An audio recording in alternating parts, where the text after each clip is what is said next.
our participants are rolling in. And as they do, I'm just going to welcome you all this morning. Thanks very much for joining us. I'm Zayan, and I work in the Thought Leadership Division at Trialogue. I wish we could do a once around the call to hear from all of you, but I think just to start off, I'm going to launch a poll to get a sense of where our delegates are from today and the sector split on the call that we're going to be talking to. So as you come in, you'll see a poll, and I'm just going to run that as everyone comes onto the call. We'll give it 10, 15 seconds. Thank you.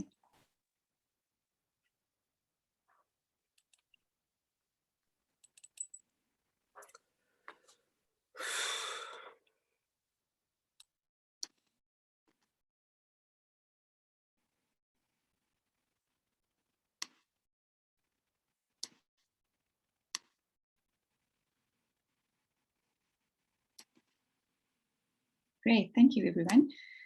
Okay, so we've got a lovely split. We've got just about half corporates and half nonprofit organizations.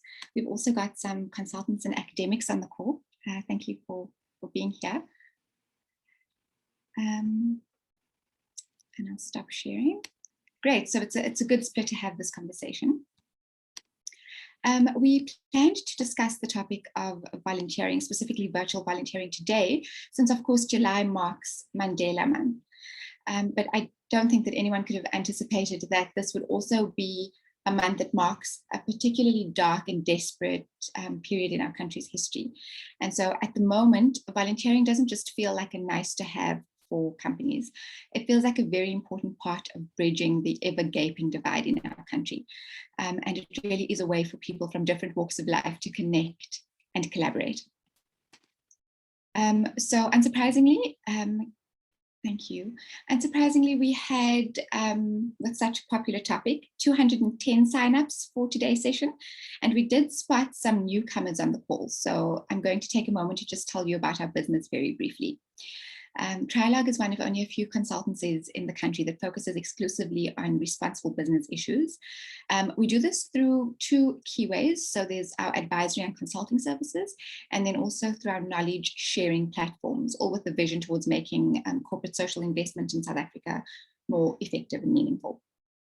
The two top types of consulting that we do are monitoring and evaluation and CSI strategy development. And then on the knowledge sharing side of our business, we run an annual conference. And I know many of you were at this year's one, which took place last month.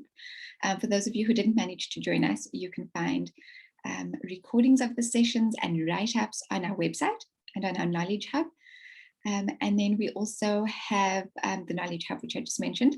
It's an online repository of information for sort of targeted at investors in the development sector to make investment in specific areas more impactful. And then our third and longest running knowledge platform is the Trialogue Business and Society Handbook. And it comes out at the end of every year, towards the end of November. It carries our annual research into the state of corporate social investment in South Africa. And we're actually at the moment in the process of collecting that insight and data. So we're running our corporate research survey and a nonprofit research survey to really ask you about how your company is engaging in CSI or how your nonprofit organization has been experiencing CSI for the past year. So if you are interested in sharing your insight, you will be listed in the handbook as a research respondent. And of course, your insight is so invaluable to our process. So please do get in touch with us if you haven't heard from us on the research yet, and we will share more information. The session is being recorded, and the summary notes will be shared with you next week. And you can also tweet using #virtualvolunteering. Okay, I'm going to now launch two polls, just one after the other. And we want to get a sense here of how nonprofits and corporates have been experiencing volunteering through the pandemic specifically. So this first poll is directed at nonprofit organizations on the call. And we're asking you, let me just launch it very quickly. we're asking you to please tell us about the type of volunteering support, if any, that your organization has been receiving from corporates during the pandemic.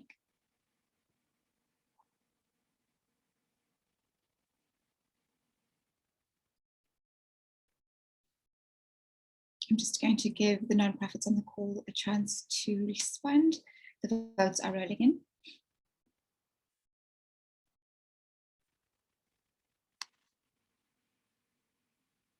And maybe just 5 more seconds.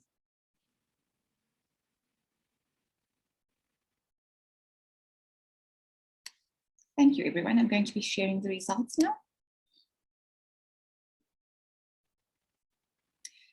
And surprisingly, the majority of nonprofits that responded to this question say that, and it's not all the nonprofits on the call that have responded. It's a smaller sample, but majority are saying that they haven't received any volunteering support from corporates. And then some organizations are receiving some virtual volunteering support, which is obviously what we're talking about today, how to make that more as effective as it can be. And then there are a small number of nonprofits, only 3, who are saying that they received both in-person and virtual volunteering. Just one organization is receiving in-person volunteering exclusively. Okay, and then directed to our corporates on the call, and I'm not launching that poll now. Can you please share with us how the pandemic has impacted your company's employee volunteer program?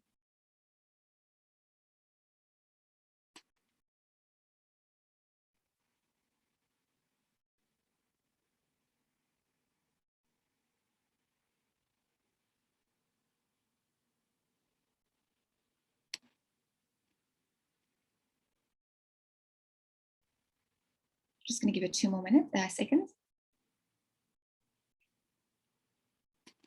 Thank you. Thanks everyone for participating. I'm sharing the results now. And unsurprisingly, majority of corporate employee volunteer programs have been halted during the pandemic. There is a small number, just 3 who responded to the question, who say that their employee volunteer programs have gone virtual, and then there are 5 that have a hybrid of in-person and virtual. So I think it's a good time to be having this conversation as well, because as more companies think about how to reignite the employee volunteerism and how to take it virtual, it's good to get some tips from companies that have already done it, which we're going to be hearing from in just a minute. Let me stop sharing this. Okay, so just to run you through the flow for today's session, I'm going to be providing just some opening thoughts, a little bit of context on the topic of virtual volunteering, and then I'm going to be handing over to our expert panelists. Tsidin Sabiso is from Standard Bank, Andronica Mabuya from Discovery, and David Wilson, who's going to be sharing some nonprofit perspective. He's the CEO at National Mentorship Movement. And so we're going to give each of our panelists 5 minutes to take us through some opening comments about the shifts towards the virtual space, and then we'll open it up to questions from you all.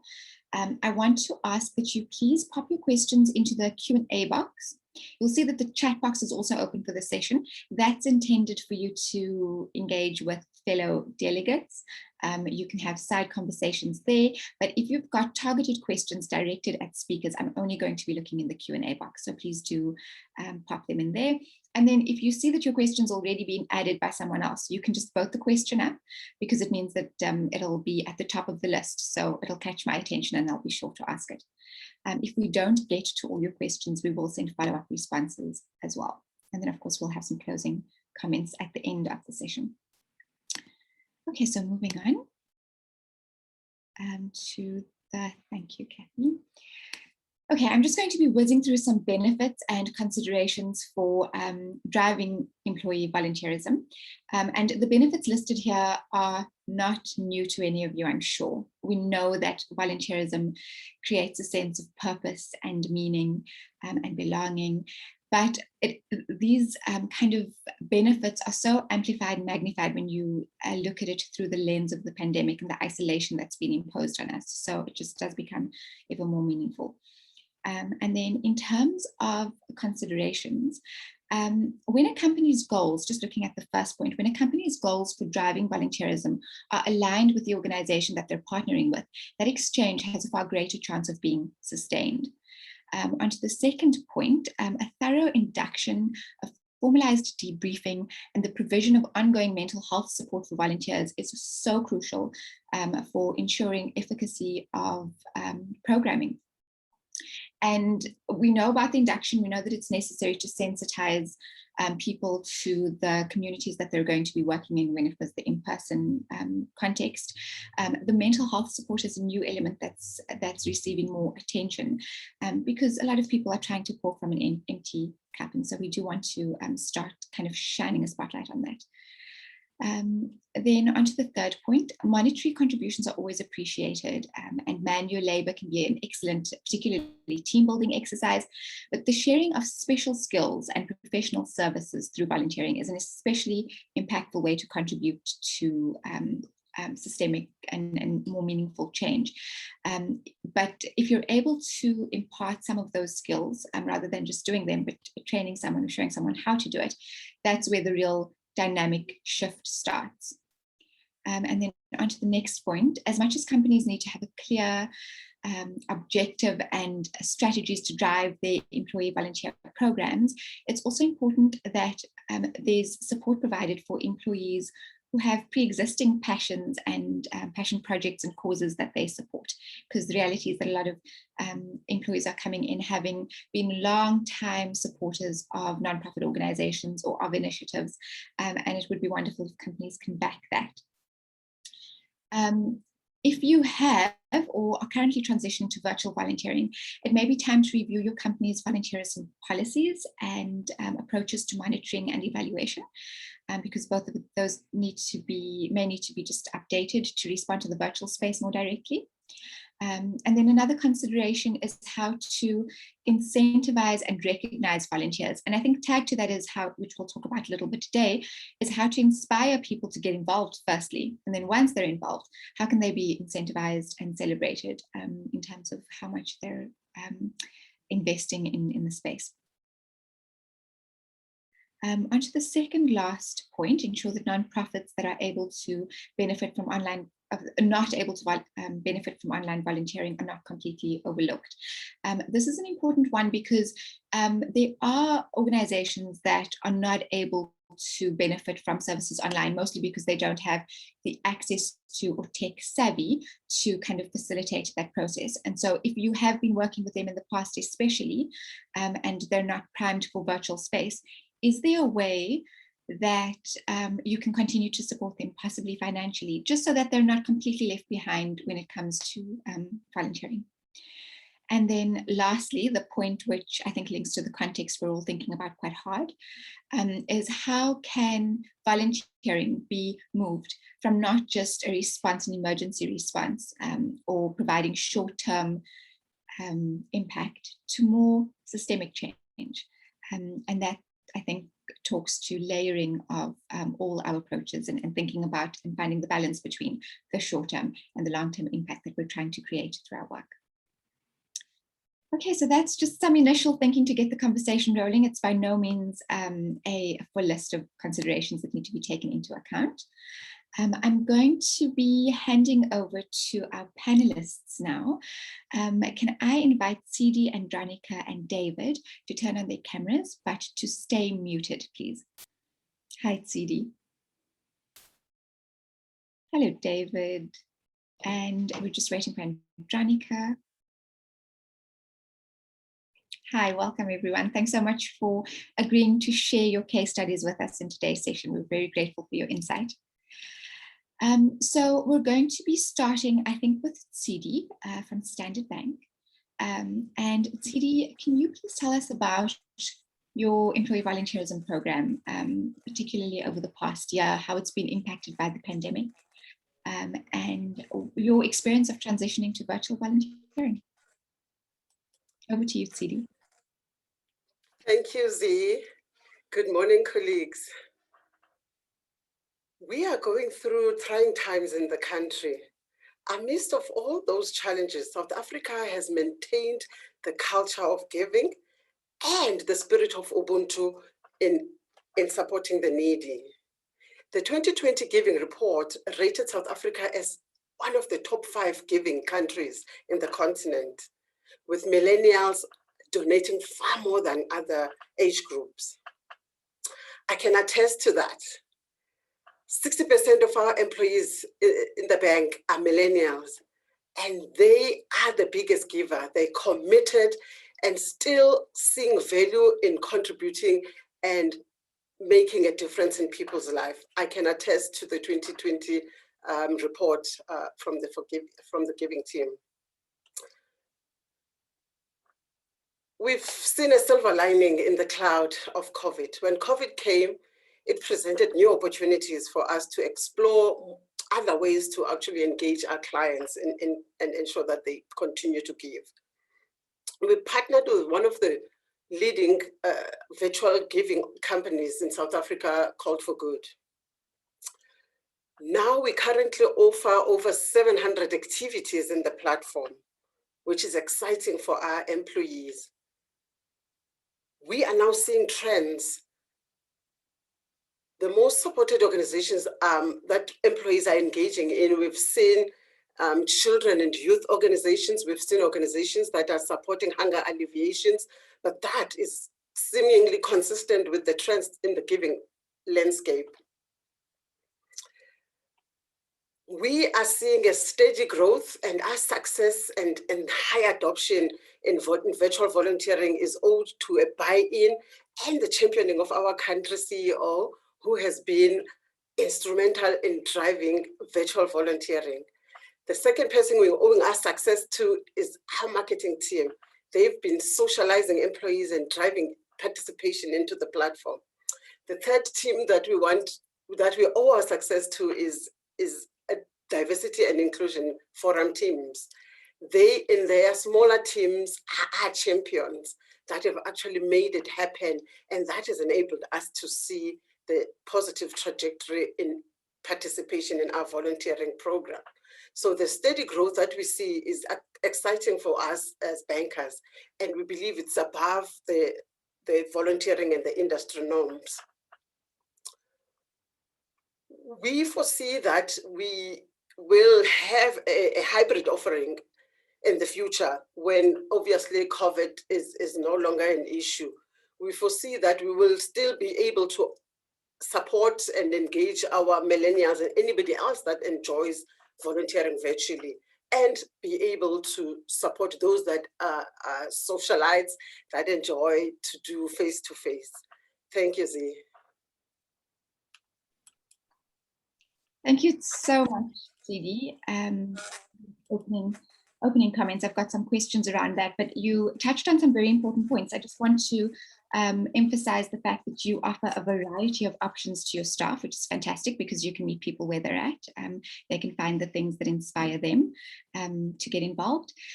You are also working with an established tech platform, which obviously short circuits so much teething issues, especially when you're trying to adapt to virtual quickly. And then lastly, just another kind of third point that I think is quite important is that your CEO is championing this, which is really so important. Leadership driving the importance of volunteerism and embedding it in your organization's culture is great to hear. So let's unpack that in a little bit. I'm going to now hand over to Andronica Mabuya from Discovery. Andronica, can you share with us your company's experience and transition to the virtual space when it comes to volunteering?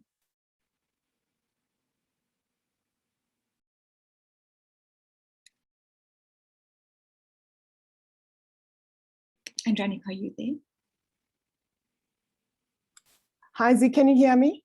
I can hear you, Andronica. Are you able to put on your camera as well? So it says you have to start the video. I've asked you to start your video. Okay, perfect. All right, firstly, thank you for inviting us to this very important discussion.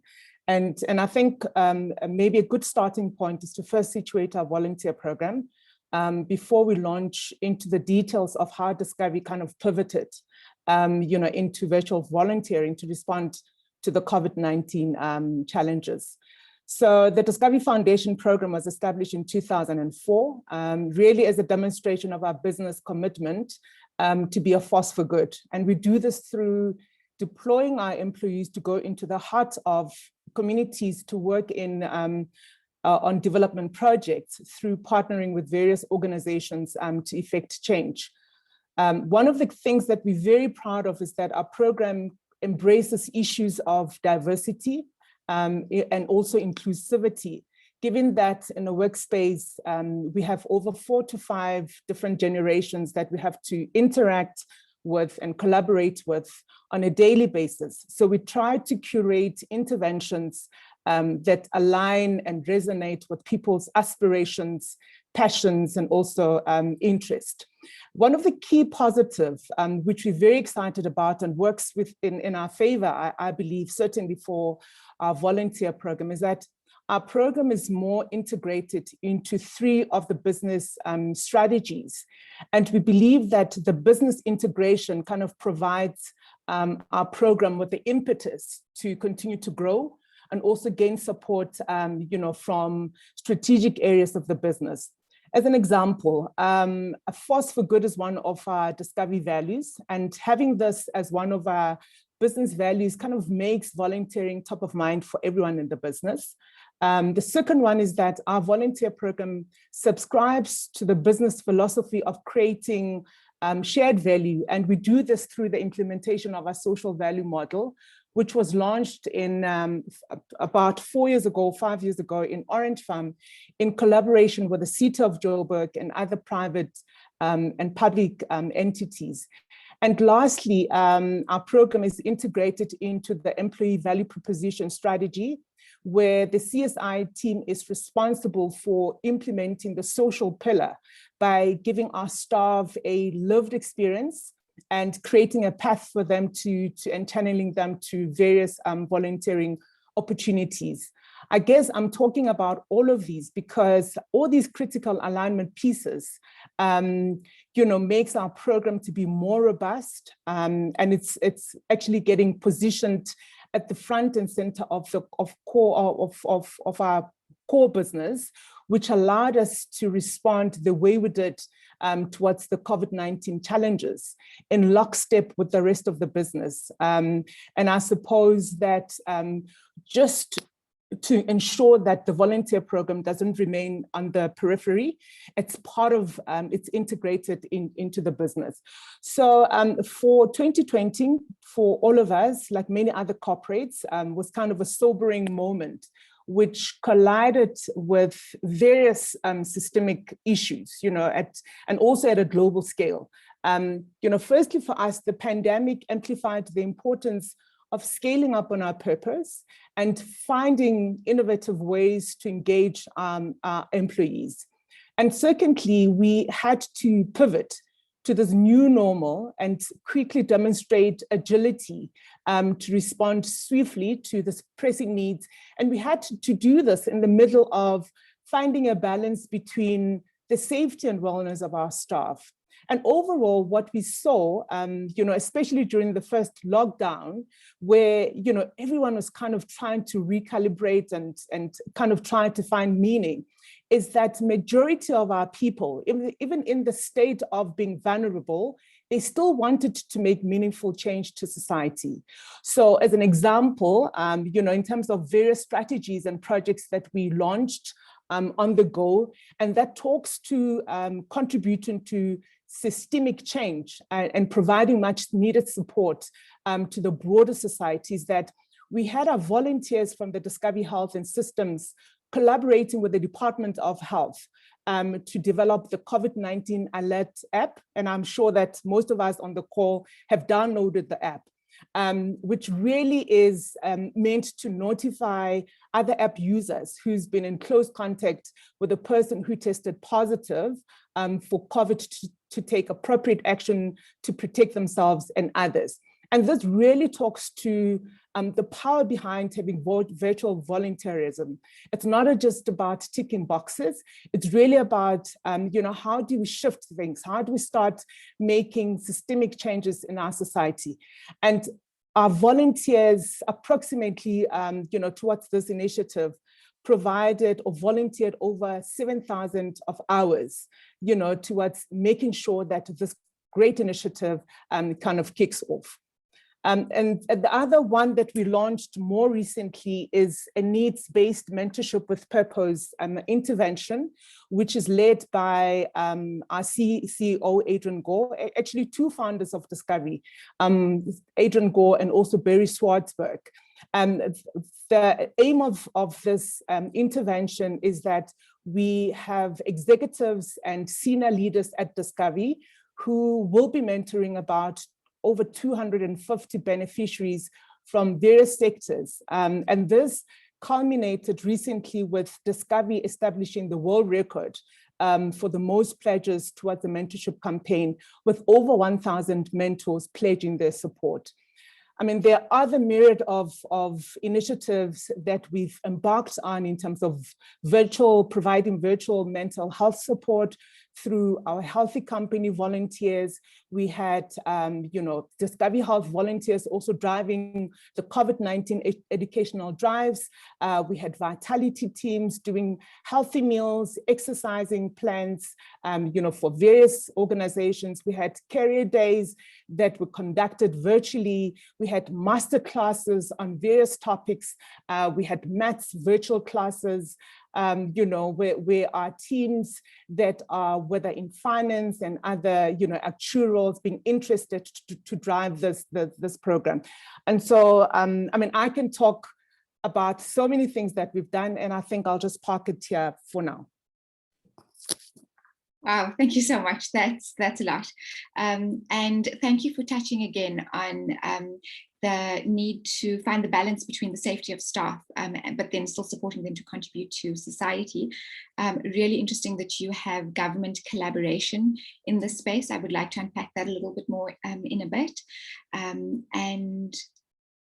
Yeah, it just really sounds like your business is tapping into the energy and the will that exists among your staff, which is a reflection of our country's will to do better. So thank you for sharing that, and we'll unpack it in a second. And then just to speak to the mentorship. So, how incredible that you had so many mentorship pledges. It's a perfect segue into David Wilson from National Mentorship Movement, who I'm going to invite now to turn on your camera and unmute yourself, please, David. Hi. So you're bringing in the nonprofit perspective here, and obviously your nonprofit focuses on mentorship, and it couldn't be a more important time to be talking about that. So can I hand over to you to share with us how your organization has experienced virtual volunteering through this pandemic?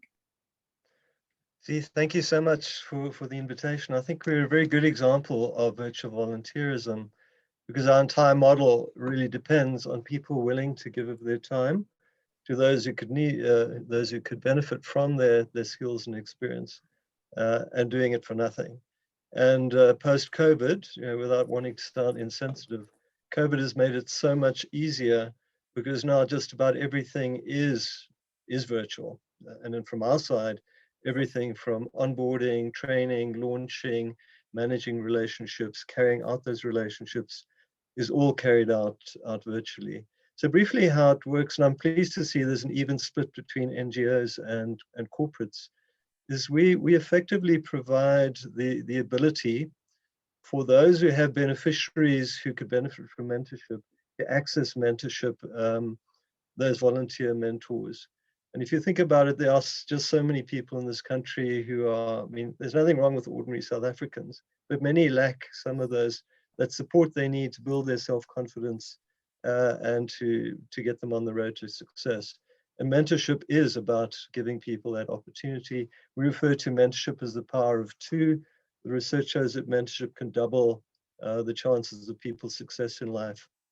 So if I look at on the beneficiary side, and here incidentally, it's not just the NGOs who have beneficiaries that could be helped by mentorship, but many corporates do as well.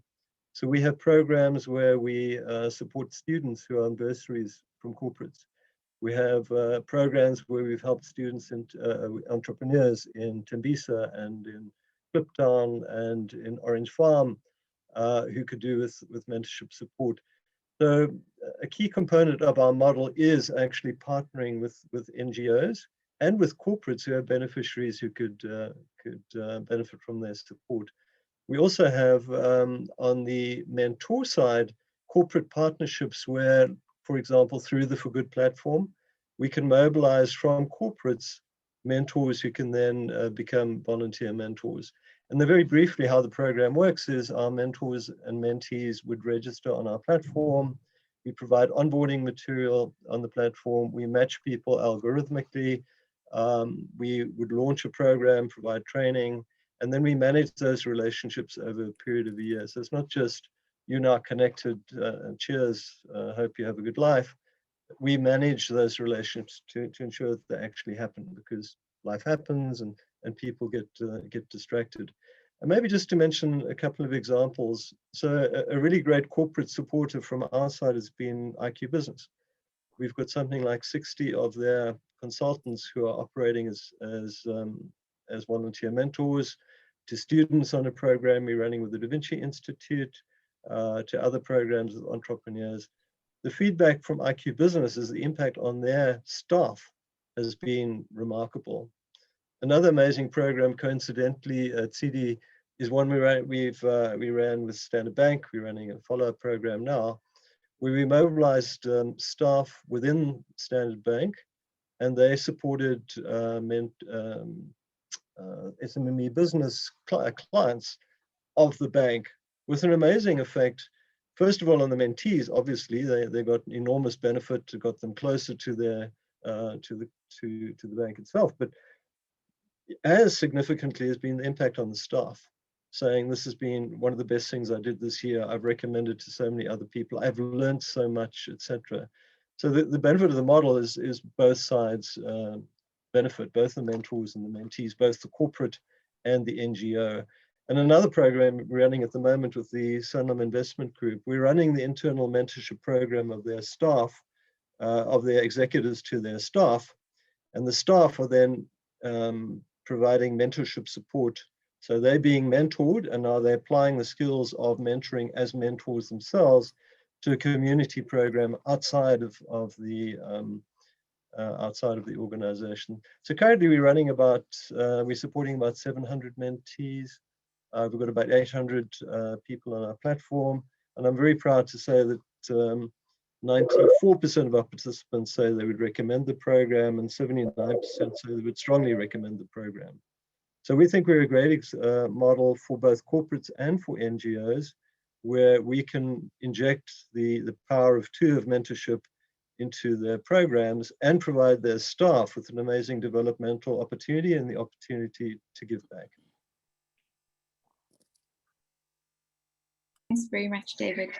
Thank you for speaking to the fact that volunteerism really is about benefiting both the mentee and the mentor, or the beneficiary and the volunteer. It's a two-way exchange. And when we keep that in mind, we really do start shifting our thinking about how to manage volunteerism. So thank you. We're going to come back to you in a second.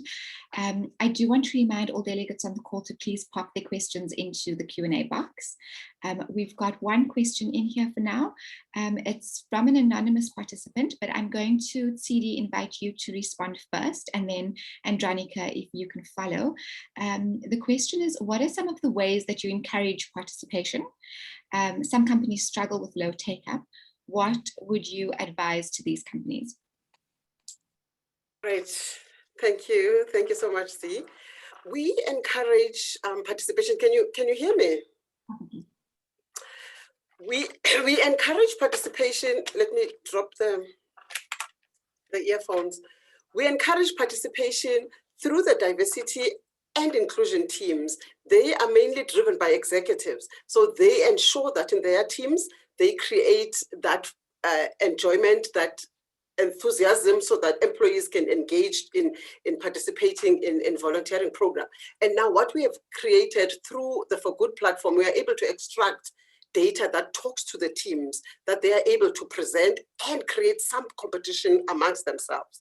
What we also have done, we did a provincial virtual competition in the platform, and that enabled provinces, from the branches right up to provincial offices, to be able to partake.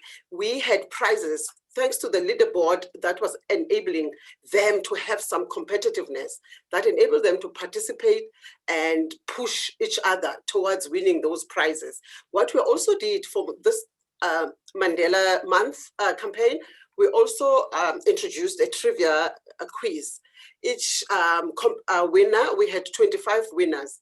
Each winner was winning something for their organization of choice. So those are few of the things that we do continuously. Also, as I mentioned earlier, that our marketing team is strong in socializing.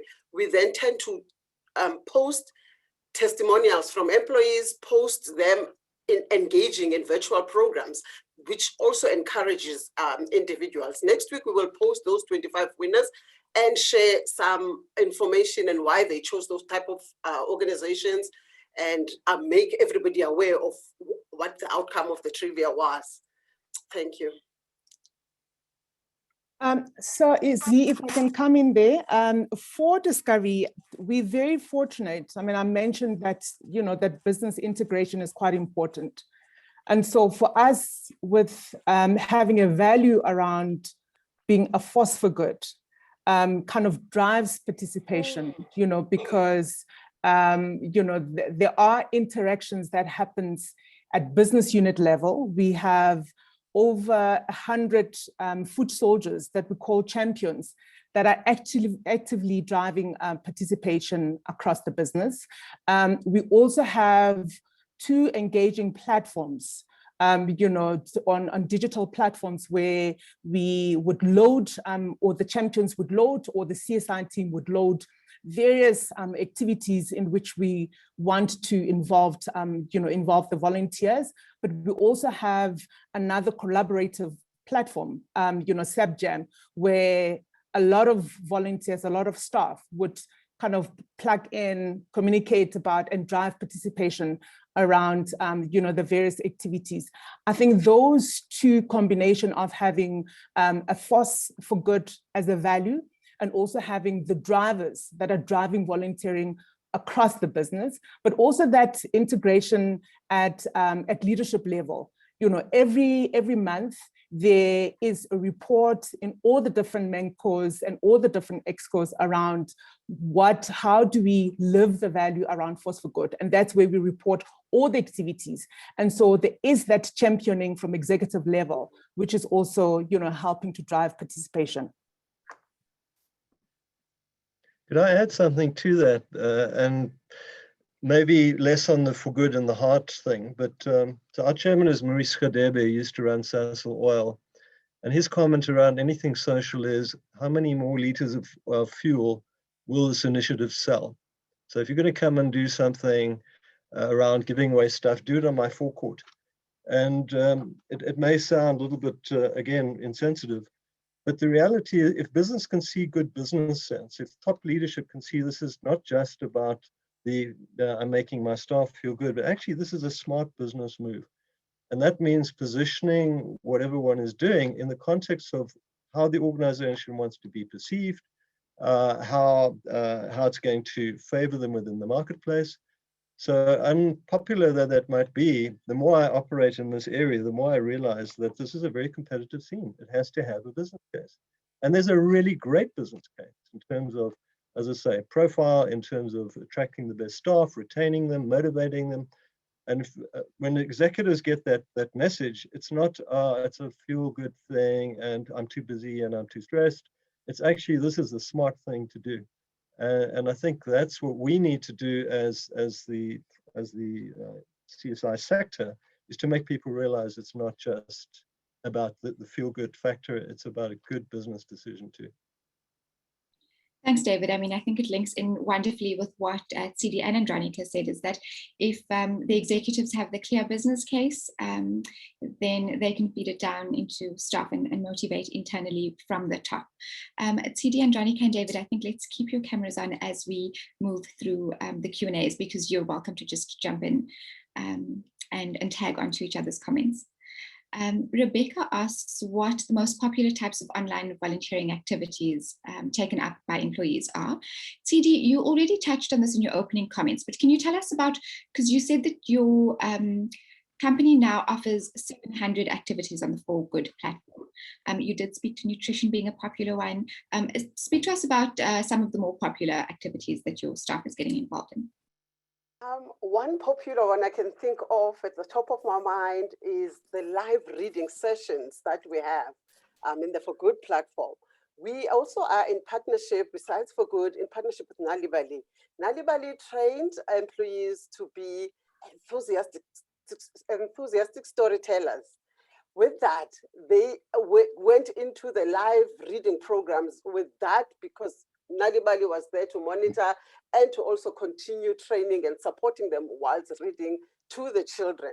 That has been the most popular one, and there's so much testimonials that are coming from that. So what we did was to also encourage children with hearing disabilities and organized sign language so that they can participate in the reading sessions. So that has been one popular one. And the other popular one is the mentorship program that David touched on earlier on, where our executives are participating in ensuring that they mentor small businesses, and they're also doing bigger in ensuring that they inculcate confidence and all the other things that young people need for the future. What else will I mention? Besides mentorship, the live reading, one other testimony or two was supporting an organization that's supporting girls. Most people enabled the girls in terms of mentorship and also developing a guidebook that was helping, that was very becoming, what do you call it? A resource in enabling the girls and empowering the girls to become better leaders in the future. Thank you.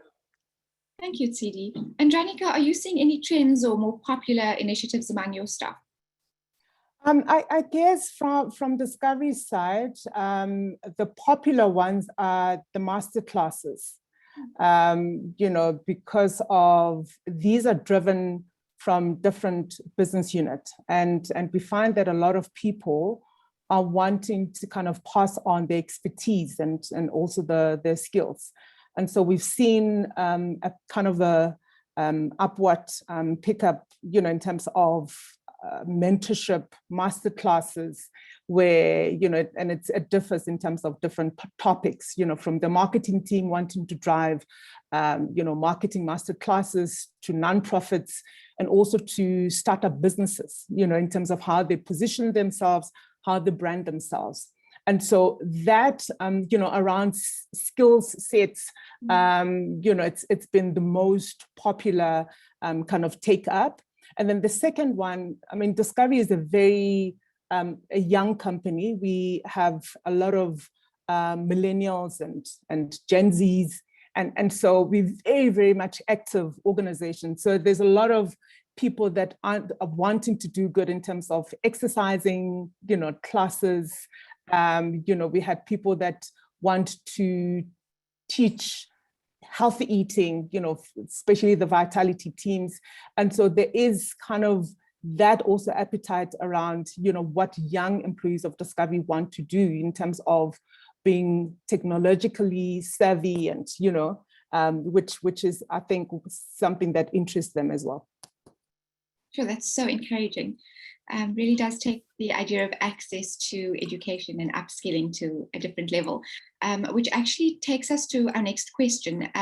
Someone's asking about how you support virtual volunteering for employees who don't necessarily have access to tools such as their own computers.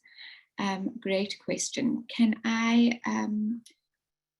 And I suppose, David, there's also an aspect of that we need to talk about when it comes to your mentees and their access to technology. But I think let's start with staff, issues with staff access. TD, have you done any thinking around that? Are there kind of central spaces where staff can access tech to get involved?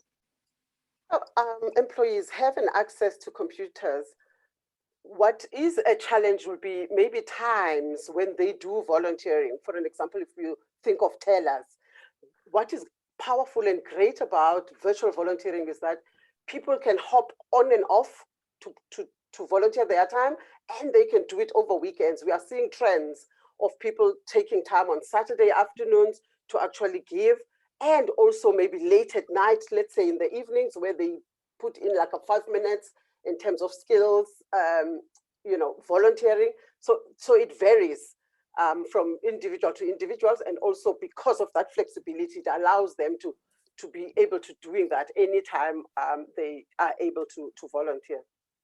And Sidi, how user-friendly is For Good on a mobile platform? Can staff use their cell phones to find initiatives and participate? I believe so. They can access, because everybody has connections from their cell phones that they are able to utilize at any time, at any point when they're looking to do work, for example, in their mobile phones. So yes, they can access and be able to participate in whatever that they feel, volunteering that they're interested in doing. Thank you. And Andronica, what has your experience been? I mean, maybe the first question around, you know, access for our staff. Fortunately, all the Discovery staff have access to laptops. I mean, I work full-time from home, and I'm kind of set up, you know, in terms of all the equipment that I require.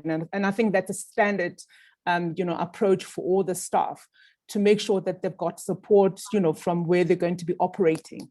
And so, but the challenge is that, you know, in terms of access to technology, we know that it's prevalent, and also has implications on issues of you know, poverty, health, education, and kind of social well-being overall.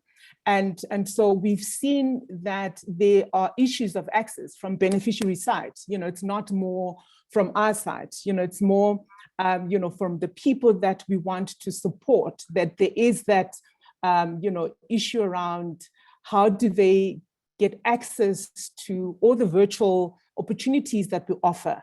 And so to address some of these immediate, you know, bottlenecks, we've seen teams kind of rallying together, pulling resources and fundraising, you know, to make sure that to enable access to these beneficiaries. And so some of our volunteers bought devices for beneficiaries, some for those that would have devices, you know, the staff or the volunteers would buy data for them to make sure that they do access. And so we are very much cognizant of the fact that as corporates, I think we are more equipped and have access to these things, but we also need to be very mindful that we're dealing with, you know, issues of access and how do we address it. And I think that also requires, you know, corporates. One corporate can't do it. You know, it has to be pulling together to make sure that, you know, digital access becomes, you know, it's enabled. Thank you, Andronica. And David, just picking up on that, what has your experience been like of your beneficiaries' access? And when you work with corporate partners, is there an aspect of their involvement that includes ensuring that the beneficiaries or mentees that they're going to be serving have access? Are they thinking about that in their funding, in their financial planning around this participation?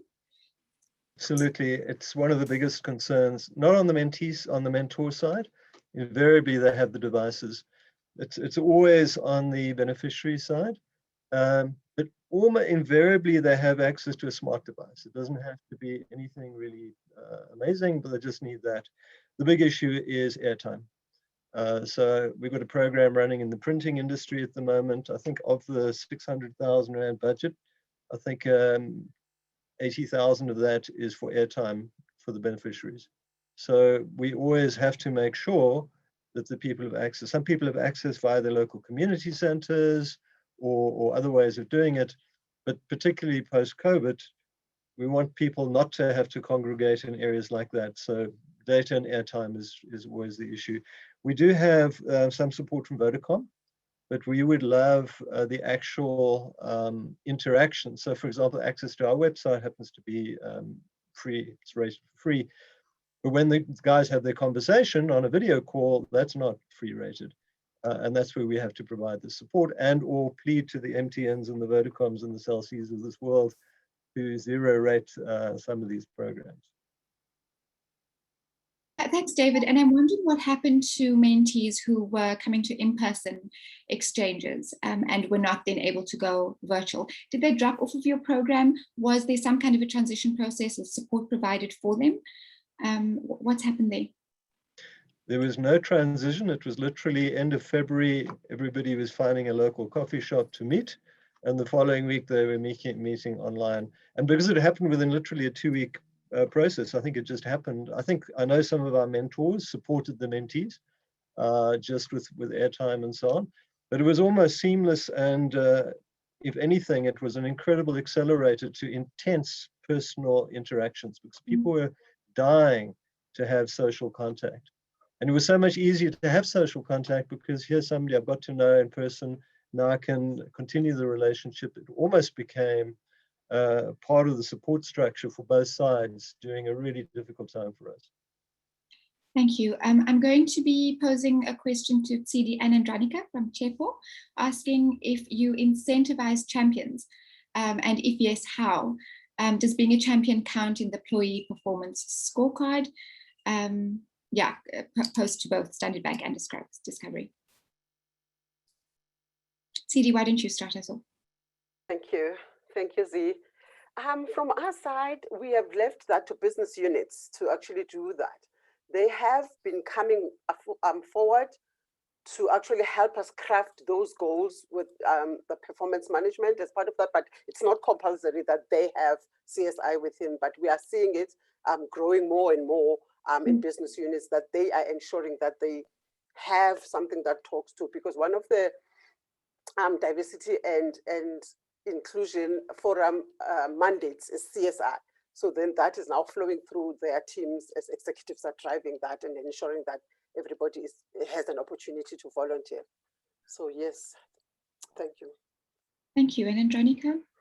So from Discovery side, I mean, we look at incentivizing, but it's core to our business. And so we look at how we really reward, behavioral change. And so one of the things that we drive with the champions is that, and it happens in many different ways. It can't be just around, monetary award, and so we look at how we then get them to be developed, in terms of their development growth. And so Discovery is a partner of a global corporate council, under IAVE. And so we give them access to a number of training or development programs for them to access. We also give we have what we call the Friends of Community Awards, where we have a prize for a champions to go and attend an international conference. We've had people going to Switzerland, to Mexico, to many different parts of the world, for them to actually immerse themselves, with the rest of the global volunteers, and also go out and do work in a different, part of the world, and for them to get experience and bring it back. And so there are different ways in which we incentivize them besides just awarding them with money. Fantastic, thank you very much. There's another question that asks about, and I think we're going to have to make this the last question for now. If we didn't get to your question, there are 2 or 3 that we haven't responded to. We'll try and respond to you after. But someone's asking about whether employees use their own money to buy everything they need for virtual volunteering programs, or whether your companies offer some kind of funds or contributions to do the work. So an example here is the donation of sanitary towels. If staff want to do that, let's say there's something on the For Good platform that calls for that, to what degree do they need to use their own resources? The only resource is monetary. When they donate monetary, they donate money into any given cause at any given time. What we do for every employee's donations, we match every rand. So CSI will do that. We've got 2 platforms that are advocating for monetary donations. We have one in the For Good platform, and we also have our own Rand for Rand app, a power app that employees will then donate, which any of the two we match. So there isn't an opportunity where they have to do buy and spend their money without us having to, compensate by matching that towards that organization where they are donating to. Andronica, I'm trying to cover as many questions as I can before we end off. So I'm going to actually ask you a different one. Can you tell us about how nonprofits can apply to benefit from your employee volunteer programs? Is there an application process, or how can they be considered? So it happens in two ways. We have champions or the business units proactively identifying organizations. So obviously they get vetted, these organizations. And we work quite closely with Chikululu. They kind of managing our fund, both the Discovery Fund and also Discovery Foundation.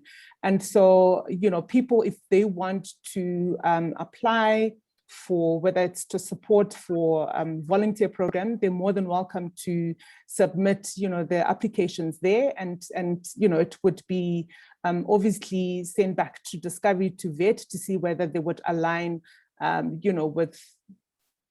with our values, or also there's opportunity whether there's business unit that would want to take them on as support.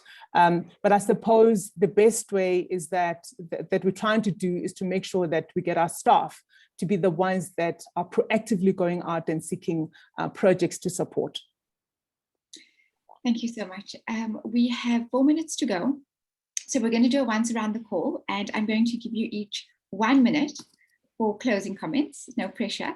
But Sidi and Andronica, if you can share with us your one piece of advice to other companies who are either starting or thinking about starting their transition to the virtual volunteering space, just one piece of advice. Sidi, can we start with you?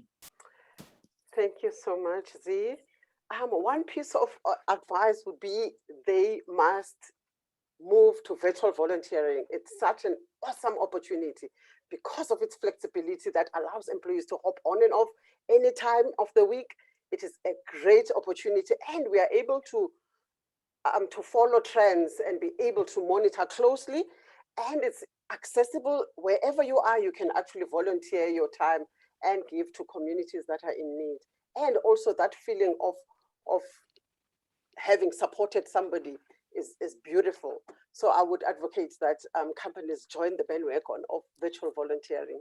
Thank you, Zee. Thank you. And Andronica, what's a key lesson for you when it comes to... The key lesson for us is that, virtual volunteerism is here to stay. The future of volunteering is a hybrid model of both traditional and also virtual volunteering. And so I think corporates should actually embrace it. Also taking into account that, we're dealing with different generations in an organization. So virtual volunteerism is going to be there, to exist.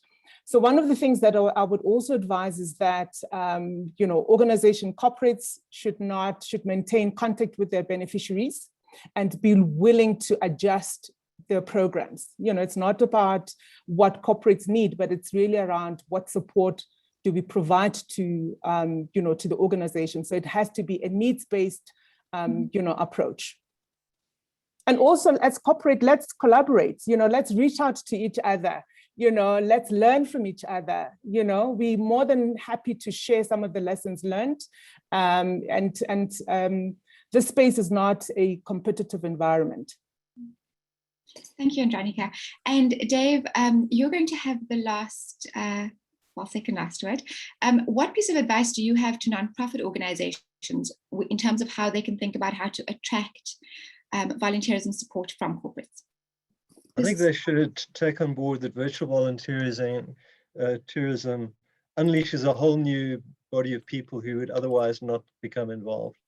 The only part of volunteerism which is no longer possible is really field volunteerism, when you're out there doing stuff. But everything from fundraising, running back office processes, mobilizing sanitary pads, phoning people to get them to donate, all of that stuff is possible virtually.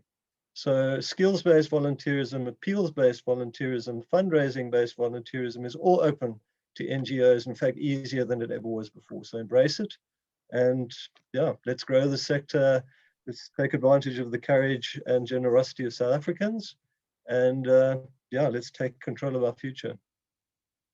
And I'm going to steal direct quotes from Andronica and Dave for closing comments to say, as Andronica said, it's not a competitive space for corporates, so let's encourage collaboration in that, and absolutely let's take advantage of the generosity and spirit of South Africans.